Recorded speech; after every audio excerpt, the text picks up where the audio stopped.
tayo Ford Fiesta. Ay, nakoy.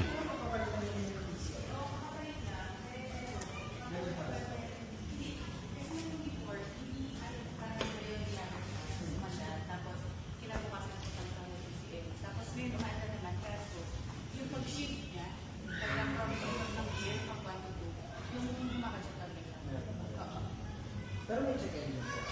Ay, may check-in sa airport. Ano yung mahal?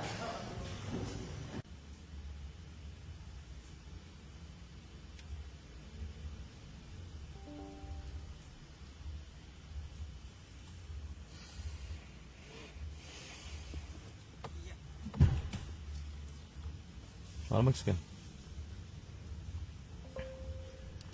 Check ko yun. Yeah.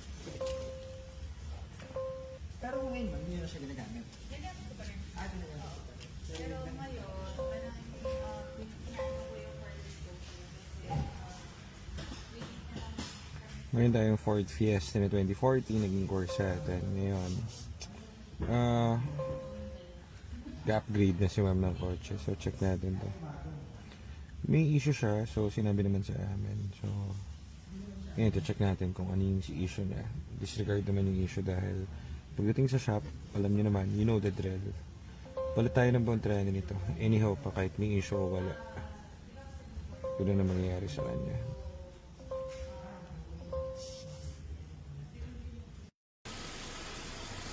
Okay. So may potential. Kasi first, actually hindi, kuya niya yung may-ari. 2014 model to. 2014 din binigay sa kanya ng kuya niya. Naka-change na yung nasa kanya. Then, ang maganda, honest kasi yung nagbebenta. Yan ang mga masasarap bilan. Kasi disregard naman kahit naman anong issue niya rito sa kotse. Wala naman sa aming problem dahil expert kami doon or specialist kami sa Ford. So anyhow, dun sa problem nito, kaya namin. Ang maganda lang, hindi na kami mahirapan kasi yung nagbebenta sa atin is honest. All green yung scan niya, tapos, ano pa ba? Yun lang. First owned si ma'am. Tignan kami. Bago na yung CR niya. Register. Okay, so nakabago na siya na papel. Babalik daw yung lumang papel, no? Babalik daw yung lumang papel.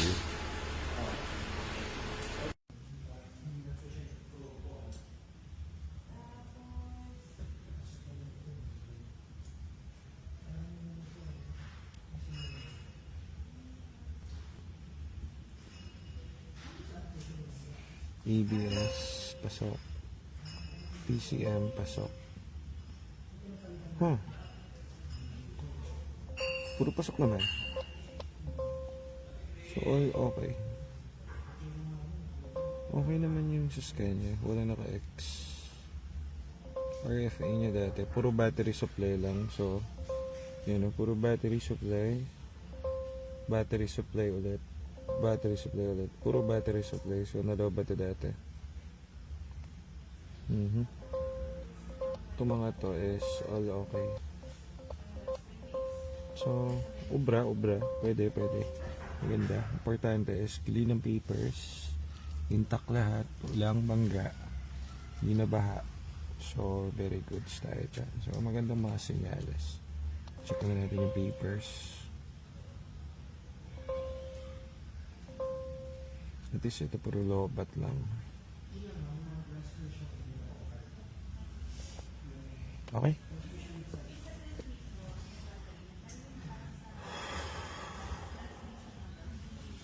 Pagod. Ford Fiesta. Yo. I'm Deng.